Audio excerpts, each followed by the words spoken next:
આજે આપણે ગુજરાત સરકારશ્રી દ્વારા શાળા પ્રવેશ ઉત્સવ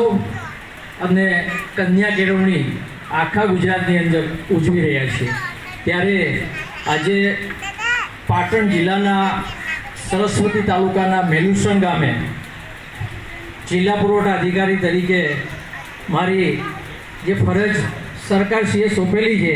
એ પ્રમાણે આજે હું આપની મધ્યે ઉપસ્થિત થયેલ છું. આ મેલુસણ ગામના સન્માનીય વડીલશ્રીઓ, સ્કૂલના પ્રિન્સિપાલ, સ્ટાફ, માજી સરપંચશ્રી, આંગણવાડી બહેનો અને ગામના પધારેલા મહેમાનો અને સૌથી વહાલા ભૂલકા